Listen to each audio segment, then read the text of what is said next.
Hi everyone, thank you so much for watching today. I am Lauren House, the hostess of your show today, Beyond the House, and we are on the Social Nostra network.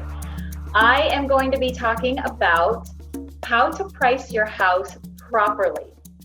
So this video is going to be for sellers because I think that the biggest obstacle when you decide to list your house is where do you list it, right? Like you obviously want to get the most money out of your house and you don't want to ever feel like you are giving it away. So where's the sweet spot?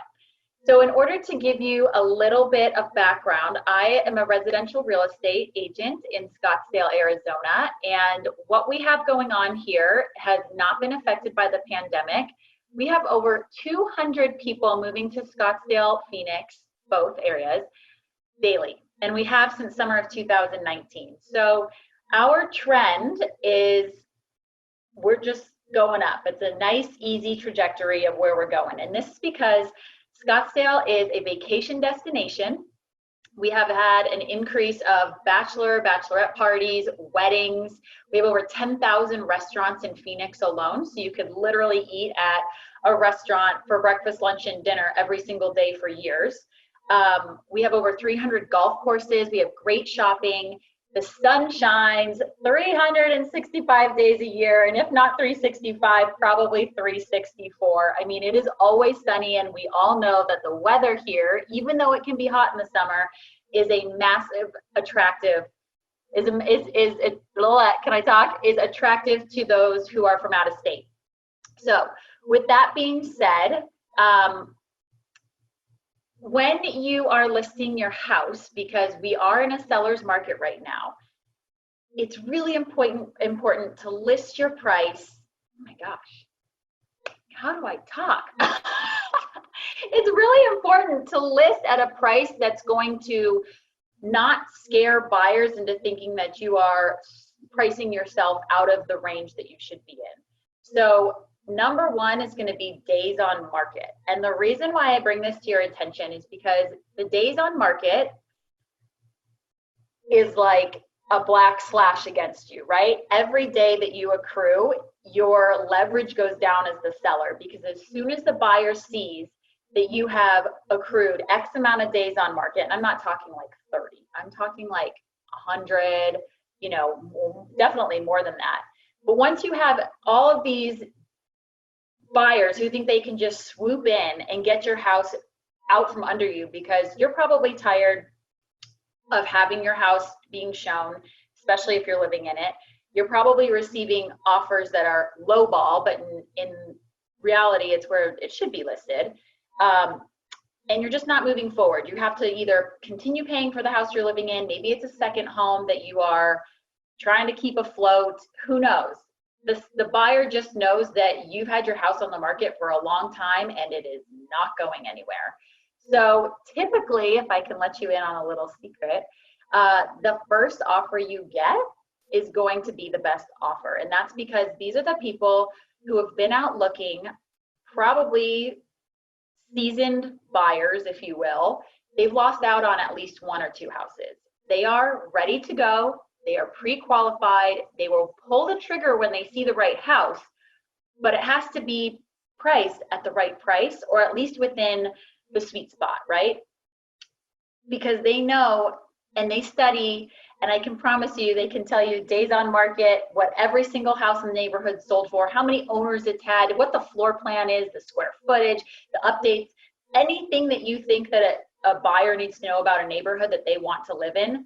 They know it, and they will happily rattle off all of that information to you and give you all the reasons why your house is overpriced. They're very educated because they have their tools now. So all you're doing is pretty much creating a bad reputation for yourself when you decide to list your house much higher than it needs to be. I mean, it's kind of like, remember that trend where everyone just like shaved off part of their hair? Like, I don't really know why that was ever a thing. I personally think it was hideous.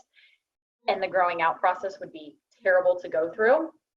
But it's the same thing. It's just this bad trend that people think, and they want to squeeze the most out of their house because they want to make sure that they get every last cent.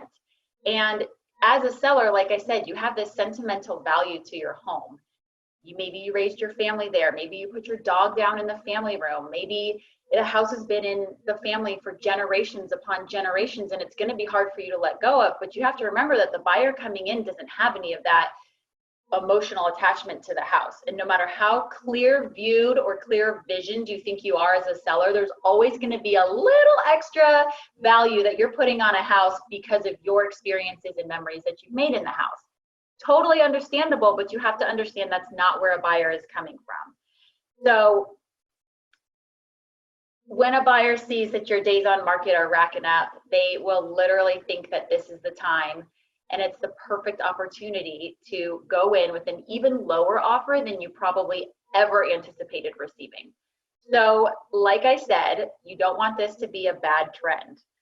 The other thing about pricing your house properly is that if you do price it properly and you do receive multiple offers on day 1, day 3, day 7, somewhere in that short, pretty much less than 2 weeks, you might feel like you're leaving some money on the table.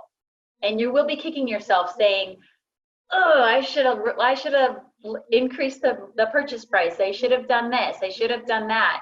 And you will always wonder what it could have gone for. So you have to think about what position you want to be in. Do you want to be in a position where you're sitting on the market for 6 months, possibly paying for a house that you don't want to? So you're like wasting however many thousands of dollars a month to keep the house running so that it's show ready. Or would you rather put it on the market and actually sell it?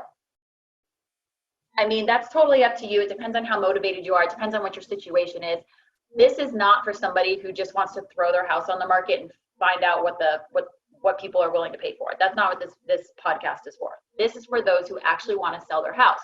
So you have the sweet spot, the trading range, and it's going to be, when you pull comps, there's going to be a range, and you can list on the low side or you can list on the high side. If you list on the low side, it really is reverse psychology, because buyers are going to understand where the market's at and say, oh my gosh, this house is exactly what I'm looking for, or it's in the exact location that I want. You're going to rack up multiple offers.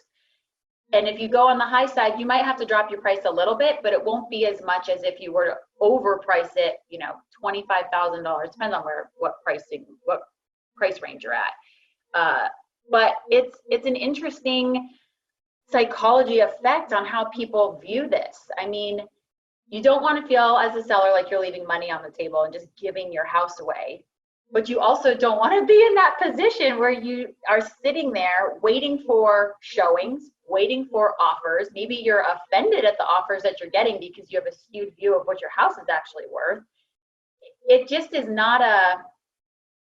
it's not smart to let your house accrue days on the market. So if there is anything you can do, find the sweet spot, have a quick overview of all your upgrades, maybe make a list of upgrades of what you've done. That does help. Buyers will like to know, because a lot of times buyers walk in and they just see the cosmetic stuff. That's what they're looking at, right? Like they watch their HGTV. No one talks about the innards of the house, if you will, the plumbing and the HVAC and all that stuff that you can't see, that's not glamorous. But those are the big ticket items that cost a lot of money. Yes, it costs a lot of money to redo a kitchen or a bathroom, but like to re-sewer or re-plumb a whole house is a hell of a lot more expensive. So you just have to remember that you're trying to get the most amount of money out of your house, and a buyer's trying to come in and get the least amount of money. And the longer you wait, the longer you have your house on the market, the less you will probably sell your house for.